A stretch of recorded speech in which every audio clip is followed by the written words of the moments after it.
Pleasure to meet you. Pleasure to meet you as well. So you've been, oh, thank you. And you've been filming now for what, since March? Since March we've been filming, and the weather has changed. Right. We're in some real hot weather, and it's fantastic.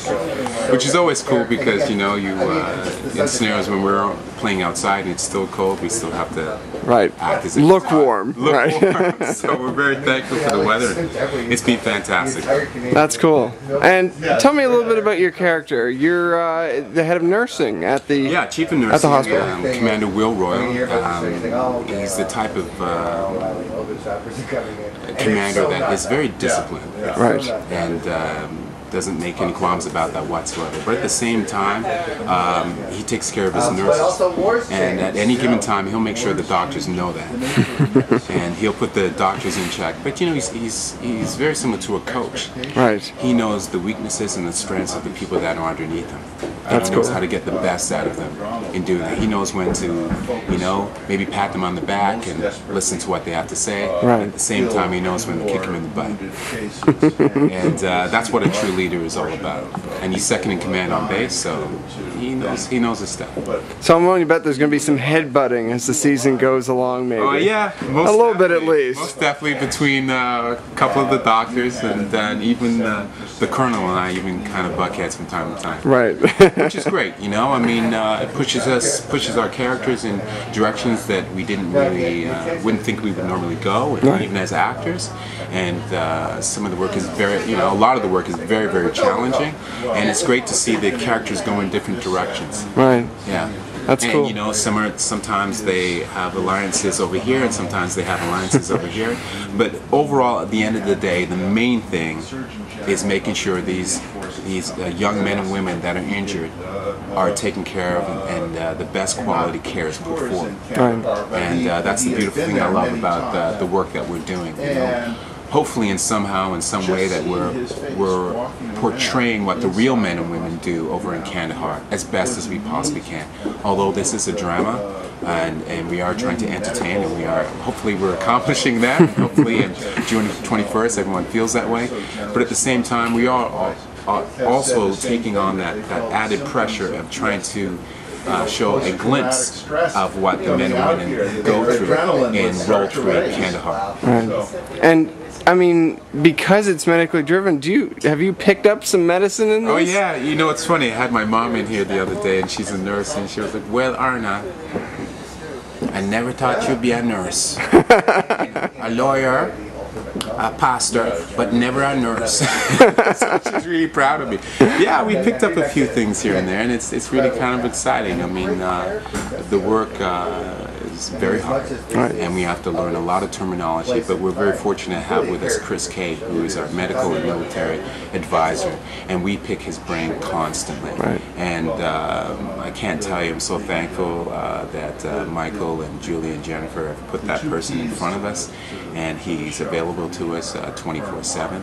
And of course, Julie and Jennifer and Daniel and Michael and Sarah, the writers. I mean, it's an open door policy that we have here. So any sort of things that we need help on, they're there for us, and will go out of their way to provide us with the necessary things that we need to portray this show as realistic as we possibly can. Right. Well, it seems like I mean, obviously, look around the set. There's a lot of effort for that. Yeah, and that's the cool thing about it too. It's just the fact that, you know, when I first walked on the set, two things happened. When I walked on the set, I was like, especially back here, I was like, oh my God, man. Like, the pressure all of a sudden came on your shoulders because it's such an intricate set. Right. And you think of what, you know, what Rob Gray did, you're just like, wow, this is fantastic.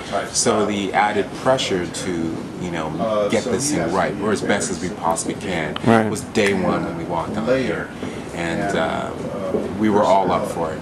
We kind of looked around at each other as actors and kind of went, yeah, this is cool, so let's go for it. And we're dedicated, you know, some people leave, you know, they have a job from Monday to Friday. No, our job is from Monday to Monday.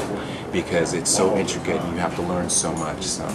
Well, and it's pretty rare that in Canada to have a TV series that has such an intricate set. I mean, a lot of Canadian dramas and everything else don't have big sets. No, and that definitely goes to Shaw Media for sure, you know, and ABC. I mean, look at it; it's just fantastic. You walk around the corner, you're by the showers, you're walking on the boardwalk, you're over here. It's just, and then we haven't even gone inside yet. Right. You know? Once you go inside, that's a whole different ballgame. I mean, we're very, very blessed as a show to have such an intricate set like this, and we take advantage of every little nook and cranny that's put forth in front of us. Like I said before in the intro, this is a living and breathing set that constantly changes each and every day. Right.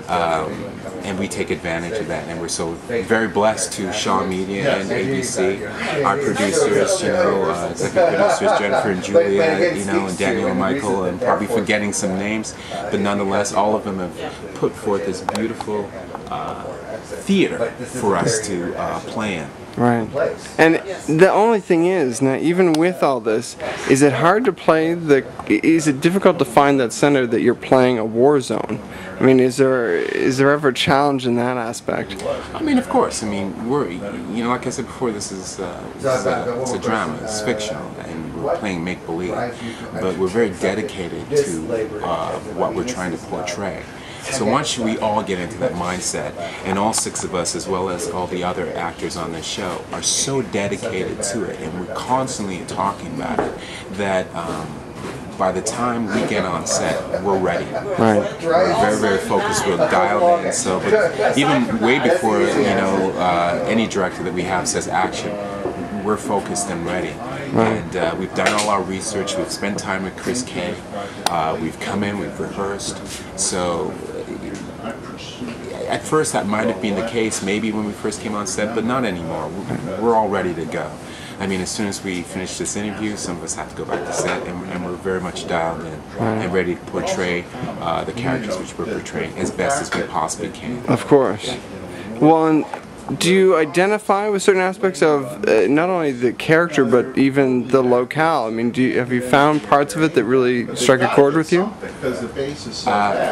Can you rephrase that question, please? Well, I guess are there aspects of your character in particular that you find you've really, Arnold Pinnock? Yeah, that you've hit a chord with you? Yeah, I mean, the arc in which Will Royal takes is a very interesting one. Like I said, he's a very militant. Right. Very no-nonsense character.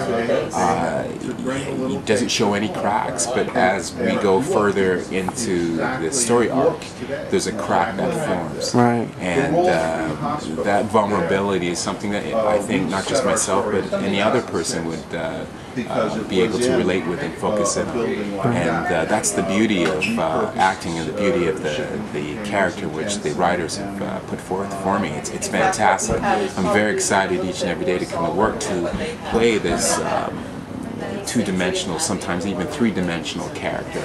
And you know, when you expose that crack in someone's personality, it's very humbling and actually quite scary, you know, especially in a place like this where, you know, it's a life and death situation. Right. And you know, when you leave home, when you come here, you're coming here in a hostile environment and a very power-driven environment, and you have to save lives. That is your goal. And all of a sudden, you know, to show a crack in your personality, and it could affect some areas of your working environment, that's pretty scary. But at the same time, as an actor, it's pretty exciting to portray. Well, thank you very much. Thank you.